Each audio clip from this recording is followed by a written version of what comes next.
Bueno, Juan Raúl, buenas tardes, buenas tardes. Buenas tardes. Bueno, yo arranco con una noticia que los va a tomar de sorpresa. Sí, Por culpa de ustedes, sí, ¿qué me pasó? tengo que operar mañana. ¿Te caíste o qué pasó? No, me querían operar hoy y como hoy tenía el programa, lo convencí al cirujano que me cambiara la Muy operación bien, para Juan mañana. Raúl, y tenemos hasta el cirujano mirando el La programa hoy a ver caída si es era una caída verdad. vieja, fue a principios de diciembre y todavía sigo lidiando con él. Bueno, Está pero bien. ya que mañana me internan, vamos a hablar un poquito de salud, pero de la salud de la democracia. Antes, Es un antes que tema, arranque, antes que arranque, antes que arranque, porque arrancamos hoy temprano, se suma el equipo de Andares como un columnista más, a partir del mes que viene, arrancó hoy, pero arranca el mes que viene ya de fijo, cada 15 días. Daniel Martínez, mira qué bien, bueno, sí, lleno estuvo de antes, amigos él. estuvo antes que vos ahora. Muy bien. Bueno, Dan- se va agrandando el equipo. Sí, los columnistas están. Yo, no, lo que decía que a mí me gusta mucho a veces utilizar el término salud de la democracia, porque yo a veces pienso que mi formación política fue cuando tenía 15, 16 años, en la última etapa democrática, cuando ya empezaban a tambalear las instituciones. Luego vino el preámbulo en los 70 del golpe de Estado, luego la época del autoritarismo, y en el 83 en Argentina y el 85 en Uruguay empiezan a renacer las democracias, se van extendiendo por todo el continente y a veces no nos fijamos que no las cuidamos todo lo que hay que cuidarlas. Uno mira el mapa del mundo, no solo de la región, del mundo, y hay problemas con la salud de la democracia. La crisis de los partidos políticos ha sido un virus más contagioso que el COVID. En Europa occidental, prácticamente los partidos políticos de la posguerra no existen más, salvo en España, donde los partidos, bueno, el Partido Socialista Obrero Español, actualmente en el gobierno, sí viene de la época de la República. El Partido Popular, que le disputa el poder, es un partido posfranquista, pero estos dos partidos hegemónicos, después del pacto de la Moncloa, con el cual España vuelve a la democracia tras la muerte de Franco, y no son los partidos que eran en 1975, cuando la muerte de Franco. Son partidos que se han ido debilitando, tienen que hacer alianzas con partidos menores para poder formar gobierno y tener mayoría parlamentaria. El PSOE con partidos más a la izquierda que el PSOE, que es de centro izquierda, y el Partido Popular con partidos ya de ultraderecha. Y este fenómeno de los partidos de ultraderecha ha aparecido en España como un fantasma tremendo. Bueno, en Francia llegó al poder a la derecha. Nunca nos hubiéramos imaginado una situación así. Llegó Macron al gobierno y todos respiramos aliviados porque en la segunda vuelta la competencia era el partido de Le Pen, prácticamente neonazi. En Italia, en cambio, gana directamente con otro nombre, después que nos parecía increíble, bueno, ahora acaba de fallecer, que Berlusconi, de un grupo tan de derecha, llegara a primer ministro, después que se habían rotado desde la guerra demócratas cristianos y socialistas. Bueno, ahora es el mismo partido. Decirle fascista al gobierno de Italia no es un agravio, no es un insulto, porque de ahí vienen. Así se llamaba el partido hasta que por razones de marketing fueron modificando y cambiando el nombre, no los principios ni las normas que los rigen. Y en el día de ayer, la democracia latinoamericana está viviendo un duelo sobre el cual vale la pena reflexionar un poco, ¿no? Además de otros episodios que esta semana han enlutado de alguna manera la salud de la democracia, como por ejemplo la crisis política en el Perú que se agudiza cada vez más, la crisis política en Colombia, donde al cumplir el primer año de gobierno Gustavo Petro empieza a tambalear. Bueno, en menos de 24 horas hubo 2 muertes que pusieron en jaque a 2 sistemas políticos latinoamericanos. Ayer, en Argentina, en Lanús, provincia de Buenos Aires, el Gran Buenos Aires, en la misma ciudad, pero muere una niña menor de edad que iba a la escuela, iba al colegio, y la asesinan para robarle la mochila. Es más, la asesinan después de robarle la mochila.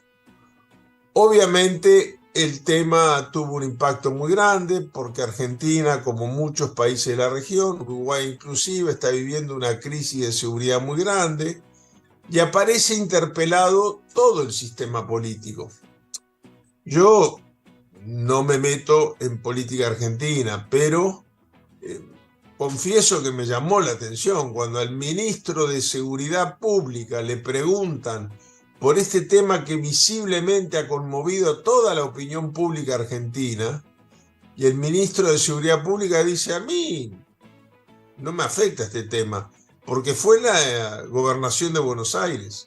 Pregúntenle al ministro. No, la muerte de una niña es un tema de todos los argentinos y yo diría nuestro también. Tenemos que ver qué estamos haciendo mal en materia de prevención de seguridad, que es la prioridad número 1 que los pueblos latinoamericanos ponen cuando les preguntan cómo ordenan sus prioridades en materia política.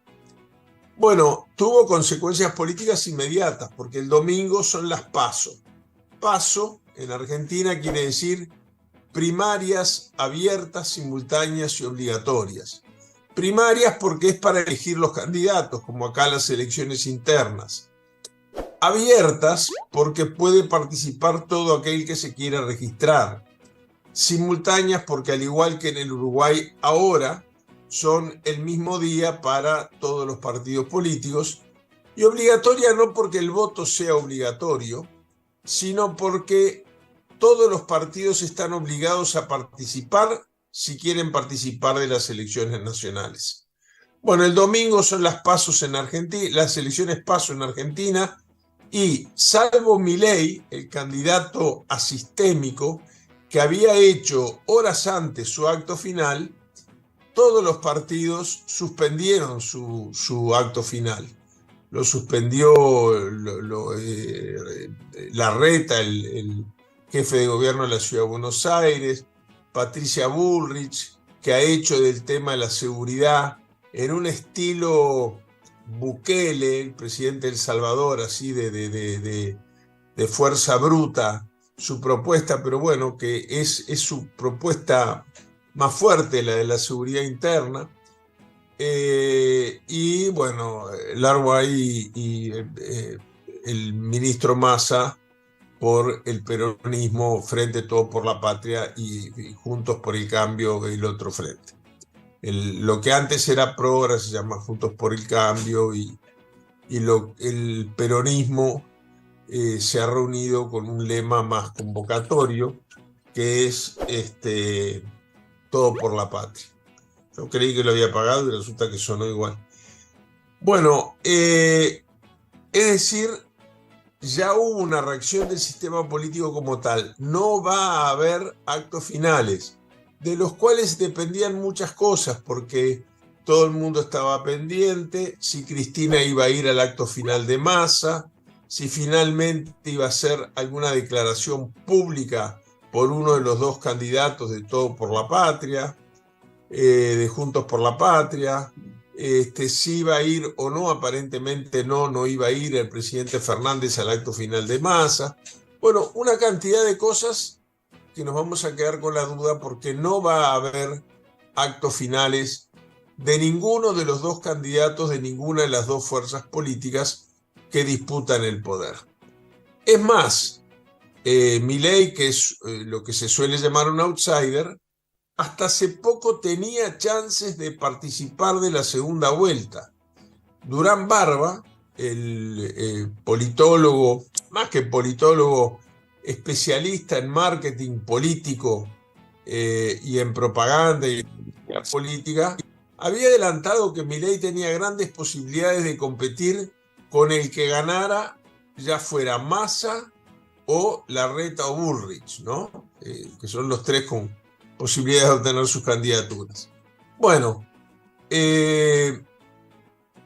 todo parece indicar que la segunda vuelta va a ser entre el candidato peronista y la oposición macrista, pero nos quedamos sin el acto final. A las pocas horas de que ocurre esto en Argentina, en Ecuador, donde las elecciones presidenciales son el 20 de agosto, ya están las fórmulas proclamadas, Fernando Villavicencio, uno de los candidatos que figuraba entre los 4 primeros lugares, en una elección donde seguramente va a haber segunda vuelta, y faltando todavía poco más de un mes y 10 días para las elecciones, podría haber sido un finalista, fue asesinado a tiros por una pandilla que trabaja para el narcotráfico. Es más, es muy impresionante ver su último discurso minutos antes de ser asesinado, donde Villavicencio, el candidato ecuatoriano, dice: yo al decir estas cosas estoy poniendo en riesgo mi vida porque estoy amenazado de muerte. Menos de 5 minutos después, moría con 6 tiros en el cuerpo. Bueno, ¿cuándo le vamos a...? Yo no quiero ser grosero en la expresión. Primero, sin duda, mi condolencia, mi solidaridad con el pueblo del Ecuador y todas las fuerzas políticas, porque yo creo que esto afecta a todo el sistema político ecuatoriano. Mi solidaridad con el pueblo argentino, que se le nota dolorido, casi que resignado a tener que vivir permanentemente en este clima de inseguridad. En Ecuador ya las elecciones presidenciales del 20 de agosto son consecuencia de la falta de salud de la democracia ecuatoriana, como está ocurriendo en el Perú, donde la presidenta ni siquiera puede salir del país porque el Parlamento no la autoriza. En Ecuador las elecciones son adelantadas 18 meses por una cláusula constitucional que se llama muerte cruzada, donde el presidente, cuando es amenazado de ser objeto de un juicio político, puede recurrir a este mecanismo de muerte cruzada, disolviendo el Parlamento y adelantando las elecciones. Pero miramos, es un día icónico, ¿no? En menos de 24 horas, 2 muertes en la región que sacuden fuertemente al sistema político de la misma, de sus respectivos países. Juan Raúl, ¿qué es lo que está pasando? ¿Cuál es el termómetro de lo que pasa con eso que tú decías, con el titular de la columna? Es decir, ¿está en riesgo la democracia, está enferma la democracia o hay crisis democrática? ¿Cuál es la democracia que plantean las ultraderechas? ¿Es una nueva democracia? ¿Es abolir el sistema como tal? ¿No le sirve el sistema democrático? ¿Ya no le pueden sacar más jugo? Bueno, yo creo que ahí hay varias cosas, ¿no? En primer lugar, tenemos que ver, yo estaba justamente con un colega que también es columnista en Andares, Ernesto Agassi. Estábamos analizando hoy en un programa de radio que nos entrevistaron el tema de la salud de la democracia, y él levantaba ese tema y decía, bueno, pero ¿cuál es el sistema democrático que utilizamos como patrón? Porque, por ejemplo, en Estados Unidos, un país que tiene un sistema de democracia tradicional, liberal, que trata de exportar al resto del mundo como si las costumbres, la idiosincrasia y la realidad de cada pueblo no fuera diferente y mereciera normas jurídicas diferentes. Bueno, en Estados Unidos, un 65% de la gente encuestada ya dice no creer en el sistema democrático. La pregunta que tú me formulas está muy bien, porque uno dice, ¿En qué sistema democrático? ¿Dejaron de creer o se les quiso imponer ahora un sistema democrático en el cual nunca creyeron, distinto de aquel en el cual se formaron? Entonces, acá hay muchas cosas por saber. Por ejemplo, aquí en Uruguay, que nos llenamos la boca con ser el país más democrático del mundo, etcétera, etcétera. Bueno, por ejemplo, estos días, estas últimas 48 horas, el gobierno ha lanzado una campaña diciendo que hay divisiones en la izquierda porque mientras que algunos sectores de la central obrera creen que es conveniente derogar la ley de reforma de las pasividades, en realidad de la previsión social, en realidad de las jubilaciones, que eso es lo que fue la ley.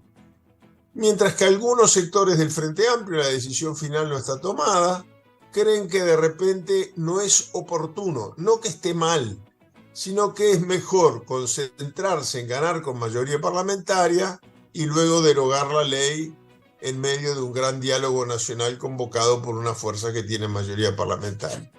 Bueno, entonces el gobierno dice, crisis en la izquierda, se están peleando porque es tan buena la ley que no se animan a derogarla.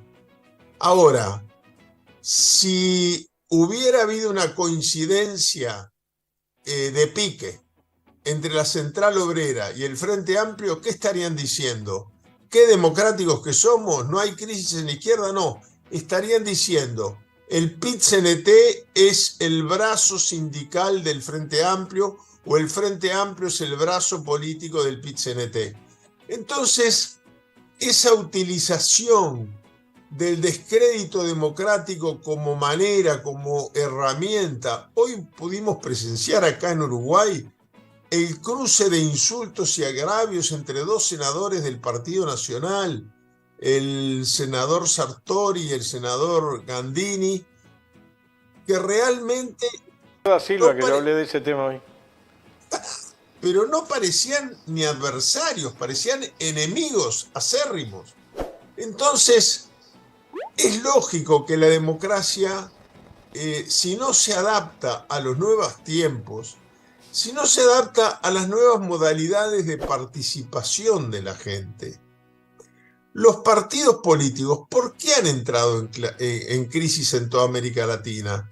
¿Porque eran malos o porque no se supieron adaptar a las nuevas modalidades con que la gente joven, que viene con otra cabeza, con otra mentalidad, con otra cultura, por ejemplo, en materia informática, de repente menos proclive a la participación presencial y más proclive, como se hace también en muchos ámbitos de educación, en la educación a distancia, como existe ahora el trabajo a distancia que antes de la pandemia no existía.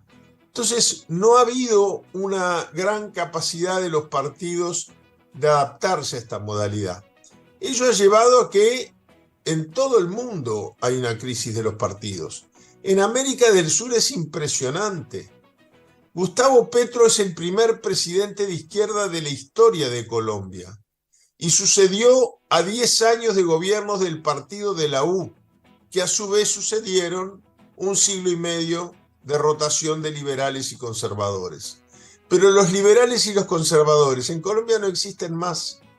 En Venezuela, Acción Democrática y COPEI, los dos partidos históricos, después de la dictadura de Pérez Jiménez.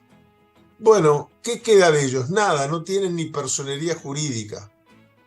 En Perú, el APRA, que era algo que, bueno, a mí de pequeño por lo menos me habían inculcado la idea de que era algo absolutamente indestructible. Alianza Popular Revolucionaria Americana, era un partido político con vocación americanista y de alianzas de partidos americanistas. No obtuvo ni el 3% de los votos necesarios para tener ya no representación parlamentaria, sino personería jurídica. Se le remataron sus bienes. En Perú, ¿El expresidente se pegó un tiro, no fue ese? Sí, claro, claro. Bueno, de hecho, todos los expresidentes vivos del Perú están presos, todos. todos. Y el presidente Alan García Pérez, que tendría edad como para estar vivo, se quitó la vida cuando lo fueron a buscar para meterlo preso. Esa es la realidad del Perú.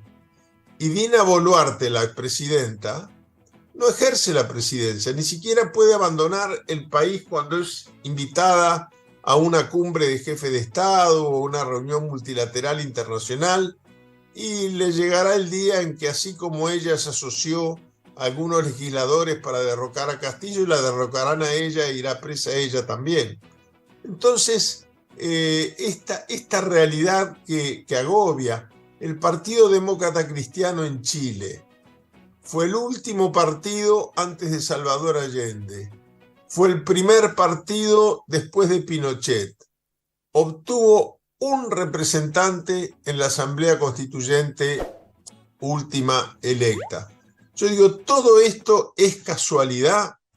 Nosotros tenemos un presidente que le encanta hablar de la madurez cívica que implica la coalición multicolor, como le llaman, como manera de ocultar que es el primer presidente de su partido que llega al poder habiendo obtenido su lema el 28, un poquito menos del 28% de los votos.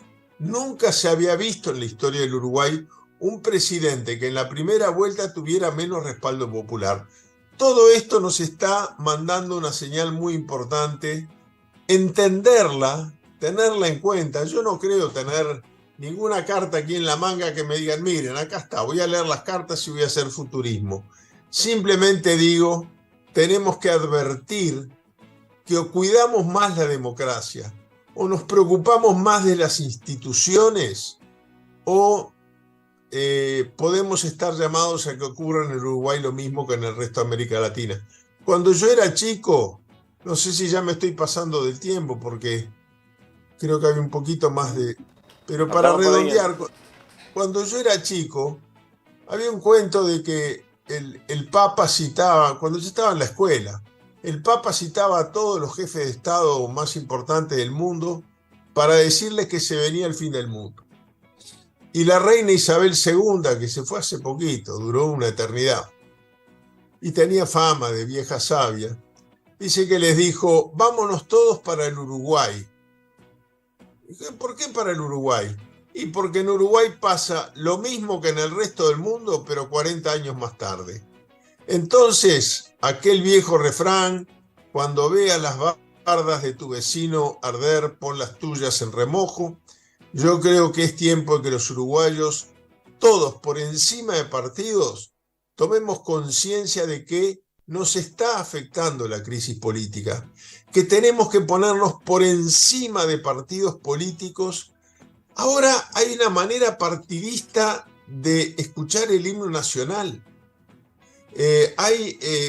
Bueno, perdón la irreverencia, pero no es mía. Mi viejo, muy poco antes de morir, escribió un artículo sobre el sector herrerista del partido que se ponía la mano así para escuchar el himno y la notita se llamaba La mano en la pajarilla.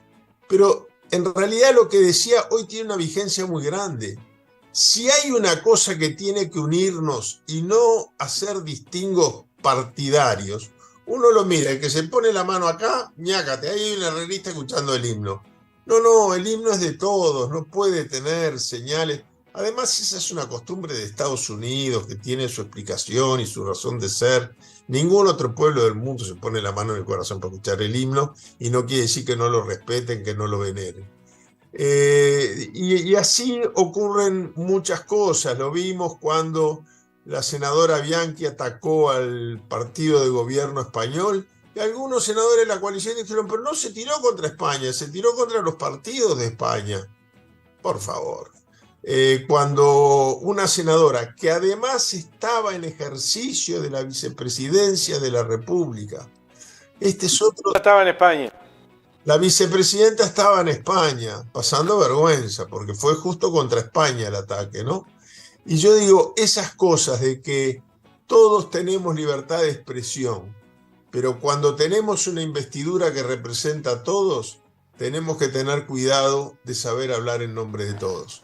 Yo lo planteo simplemente, y quizás en otras columnas más adelante profundicemos el tema, pero por lo menos tengámoslos en agenda y seamos conscientes de que nuestra democracia no goza de la salud.